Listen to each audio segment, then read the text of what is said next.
জাতিকে উচ্চ শিক্ষিত বানাইতে গিয়া মানুষের কাতার থেকে নেমে হাঁসের মতো pack pack pack pack pack pack শিক্ষা দেওয়া হচ্ছে। বলেন তো বলেন, আপনার সন্তান আমার সন্তান হাঁসের মতো প্যাক প্যাক প্যাক প্যাক করার দ্বারা কি সম্মান মিলবে? এখানে শিক্ষণীয় কি বিষয় আছে বলেন? কি বুঝাইতে চান আপনারা? মাইন্ড করেন না। ব্যাঙ্গের মতো আমার সন্তানকে লাফাইতে লাফাইতে এখানে কি শিক্ষণীয় বিষয় আছে? একটা ডিম কয় ধাপে সিদ্ধ হবে, এটার ভিতরে কি শিক্ষণীয় বিষয়বস্তু আছে? আপনারাও পড়েছেন, আমরাও পড়েছি, আমাদের বাচ্চাগুলোও পড়তেছে। আমরা পড়েছি সেই শৈশবকালে শিশু শিক্ষা, নীতি নৈতিকতায় ভরপুর ছিল। যদিও 1 টাকার একটা বই ধারাপাত শিশু শিক্ষা, কিন্তু নীতি নৈতিকতায় ভরপুর ছিল। পড়াশোনা করে যে গাড়ি ঘোড়া চড়ে সে, লেখাপড়া যে জানে, একটা আছে না গুরুজনের মোট কথা আদব স্মরণ নাই তো, এগুলো মোট কথা নীতি নৈতিকতায় ভরপুর ছিল। আর আজকে জাতি উন্নত শিখরে পুষতে পুষতে পুষতে পুষতে এমন ভাবে পুষেছে যে ব্যাঙ্গের কাতারে নেমে আসছে। সাইকেল কেমন ভাবে চালাইতে হয়, কিং কিং ক্রিং ক্রিং ক্রিং, ঢিং ঢং ঢিং ঢং, হিজড়া মতো শিক্ষা দেয় ভাবে। হিজড়ারা কিভাবে হয় বলেন তো বলেন? একজন মানে মাইন্ড করেন না আপনারা, বাস্তবতা বলতেছি। আমার সন্তানকে হিজড়ার প্রশিক্ষণ দিয়ে এখানে লাভ কি বলেন? লাভ আছে? আপনাদের হয়তো লাভ আছে, কিন্তু আমরা যারা মাদ্রাসা পড়ুয়া তারা কোনো লাভ দেখতে পাই না তো এখানে। কেননা কোরআন হাদিসের চশমা দিয়ে আমরা দেখতেছি কোনো লাভ নাই এখানে। শিক্ষাঙ্গন শেষ। অনেক মায়েরা সাক্ষাৎকার দিচ্ছে যে আমরা আতঙ্কে থাকি। একটা ছেলে বা একটা মেয়ে বয়ঃসন্ধিকালে যেই পরিস্থিতির সম্মুখীন গুলো হয়, এই 6ষ্ঠ শ্রেণী 7ম শ্রেণীর এই বইগুলোতে ওই ধারাবাহিকতায় দিয়ে এসো পরস্পর বন্ধু হই, পরস্পর এগুলো আলোচনা করি। বলেন তো বলেন, এটা কি জাতির জন্য সৌভাগ্য বয়ে আনে না লজ্জা বয়ে আনে? এমনিই তো বর্তমান পরিস্থিতিতে ছেলে মেয়েদের আটকানো যাচ্ছে না, সেটাই আবার পরস্পরকে উৎসাহিত করবার জন্য বিভিন্ন অঙ্গি ভঙ্গিতে প্রশিক্ষণ দেওয়া হচ্ছে। এতে কি ভালো হবে? বোঝা যায় কথাগুলো? জাতি উন্নত হতে হতে হতে হতে মানুষের কাতার থেকে কিছুদিন আগে বানরের কাতারে নেমে এসেছিল, এখন আবার দেখি হাঁসের কাতারে নেমে আসছে। হাঁস কেমনে করে প্যাক প্যাক প্যাক প্যাক করে, ব্যাং কেমনে করে লাফালাফি করে, সাইকেল কেমন করে চালাইতে হয়, ডিম কয় ধাপে সিদ্ধ হয়, এই জাতীয় শিক্ষাগুলো আমার সন্তানকে দেওয়া হচ্ছে। হিজড়ারা কেমন ভাবে চলাফেরা করে এইভাবেই দেখতেছি বর্তমান আপডেট শিক্ষা কারিকুলামে সংযোজন করা হয়েছে। শিক্ষকদেরকে প্রশিক্ষণ দেওয়া হচ্ছে, যেগুলো আগামীতে এই ডিসেম্বরের পর নতুন প্রজন্ম নতুন শিক্ষার্থী যারা হবে তাদেরকে শিখানো হবে। কারা কারা রাজি আছি সন্তানগুলোকে শিখাবার জন্য? রাজি আছি তো? ব্যাঙ্গের ডাক, ব্যাঙ্গের লাফালাফি ঝাঁপাঝাঁপি, হাঁসের প্যাক প্যাক আওয়াজ, এটার মধ্যে কোনো শিক্ষা নাই। আজ থেকে 20 বছর আগে 30 বছর আগে যে শিশু শিক্ষা আমরা পড়েছি, নীতি নৈতিকতায় ভরপুর, মাদ্রাসা শিক্ষা পড়ে নাই, শুধু ওগুলো শিখেছে। তারপরেও মানুষের কাতারে ছিল। তারপরেও দেখেছি কিছুদিন আগে এক ডাক্তারের সাথে সাক্ষাৎ, বাবা মারা গেছে, জানাজা হলো, দাফন কাফন সম্পন্ন হলো, ডাক্তারেরা আর কান্না থামেছে না। বাংলাদেশের ডিগ্রি অর্জন করার পর বিভিন্ন বিষয়ের উপরে, জাগতিক শিক্ষার উপরে ডক্টরেট করলো, পিএইচডি করলো, এমন একজন উঁচু শিক্ষিত মানুষ, কিন্তু কান্না থামছে না। সকলেই সান্ত্বনার বাণীর হাত তার কাঁধে দিয়ে বলছে, বাবা কাঁদিও না, এটি এমন একটা পরিস্থিতি, দেখো আজকে তোমার বাবা মারা গেছে, কালকে আমার বাবা মারা যাবে, পরশুদিন তার বাবা মারা যাবে, এমন পরিস্থিতি তো সবারই আসবে না, আসবে না?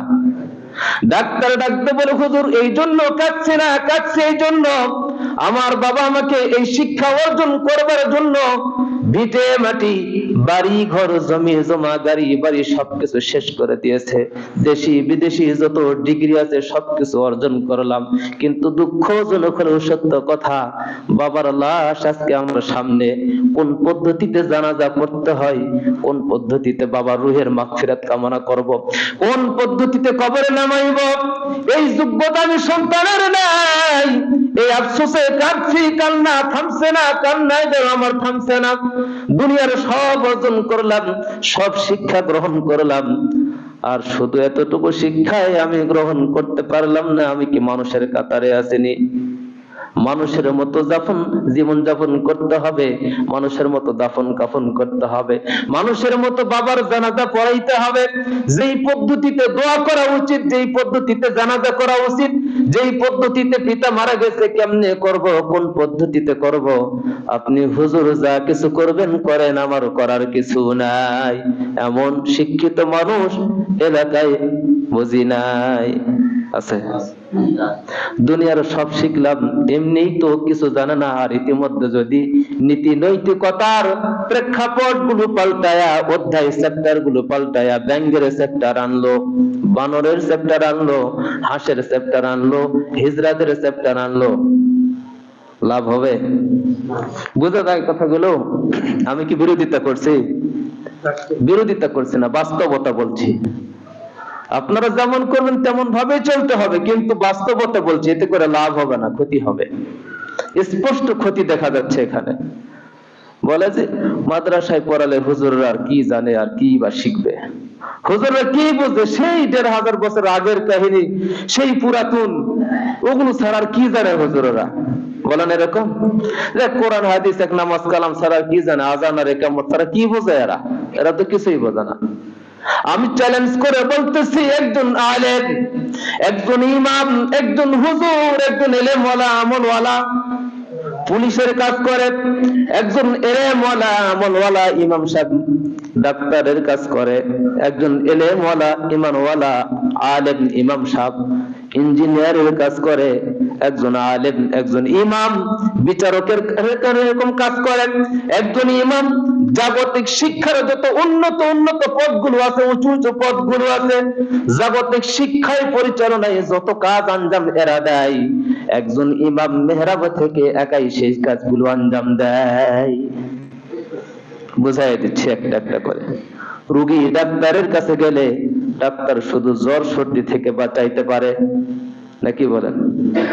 অসুস্থ রোগী প্রেসক্রিপশন করছে, আপনি 1 সপ্তাহ ওষুধ সেবন করেন, জ্বর থাকবে না, পেটের ব্যথা থাকবে না, শারীরিক কোনো অসুস্থতা থাকবে না।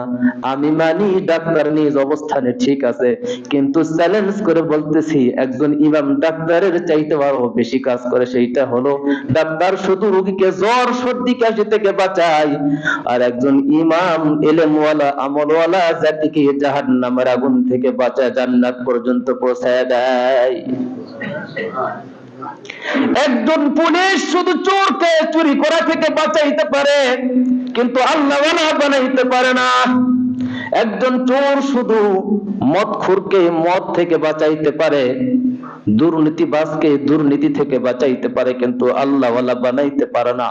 কিন্তু মুফাসসিরিনে কেরাম বলেন, তাকায় দেখেন কত ইমাম, কত আল্লাহওয়ালা, কত ঈমানওয়ালা, রুকুওয়ালা, ইলমওয়ালা, সিজদাওয়ালা, নামাজওয়ালা চোরকে শুধু চুরি না আল্লাহ পর্যন্ত পৌঁছায় দেয়। একজন মানুষ নেশা করতো, তাবলীগে 1 চিল্লা 3 চিল্লা সময় দেওয়া আল্লাহওয়ালা হওয়ার নজির আছে না নাই? চরমনায়ের ময়দানে দেখেছি, যে মানুষটি চরমনায়ের মাহফিলে যাওয়ার আগে দেখেছি গাঁজা খাইতো, মদ খাইতো, তাস খেলতো, সমাজের যত নিকৃষ্টতম কার্য বলা হয়েছে সব কাজে আঞ্জাম দিত, কিন্তু যেভাবে হোক চরমনার ময়দান পর্যন্ত পৌঁছেছে, আল্লাহ তার দিলের প্রেক্ষাপট এমন ভাবে পরিবর্তন করে দিয়েছে, মাথায় পাগড়ি, পরনে জামা, দাড়ি, ছেড়ে হাতে তসবিওয়ালা হয়ে গেছে। তাহলে চোর শুধু, পুলিশ শুধু চোরকে চুরি করা থেকে বাঁচাইতে পারে, অপরাধীকে অপরাধ থেকে বাঁচাইতে পারে, কিন্তু আল্লাহওয়ালা বানাইতে পারে না। কিন্তু একজন ইমাম, একজন আলেম এই মেহরাব থেকে তার বয়ানের মাধ্যমে কোরআন হাদিসের আলোকে শুধু অপরাধ থেকে, অপরাধীকে অপরাধ থেকেই না বরং আল্লাহ পর্যন্ত পৌঁছায় দেয়। তাহলে পুলিশের চাইতে কাজ বেশি না কম? একজন ইঞ্জিনিয়ার, তার কাছে যদি নকশা দেওয়া হয়, বাড়ির ডিজাইন আঁকায় দেয়, নকশা করে দেয়, দলিল পত্রে মানে শান অনুযায়ী সে বিল্ডিং এর একটা নকশা আঁকায় দিয়ে হয়তো ক্ষণিকের জন্য আপনাকে শান্তির ফয়সালা করায় দিল, আরাম পৌঁছায় দিল। কিন্তু একজন এলেমওয়ালা, আমলওয়ালা, একজন মানে ইমাম, একজন হুজুর, একজন আল্লাহওয়ালা শুধু জাতিকে ক্ষণিকের বাসস্থানী না বরং চিরস্থায়ী জান্নাতের মালিক বানায় দেয়। তাহলে ইমাম পুলিশের চাইতে কাজ বেশি না কম? ডাক্তারের চাইতে বেশি না কম? কিন্তু আমরা তো করি, হুজুর আর কি করে, সপ্তাহে একদিন আসে, 2 রাকাত নামাজ পড়ে আর চলে যায়। কোন কোন জায়গায়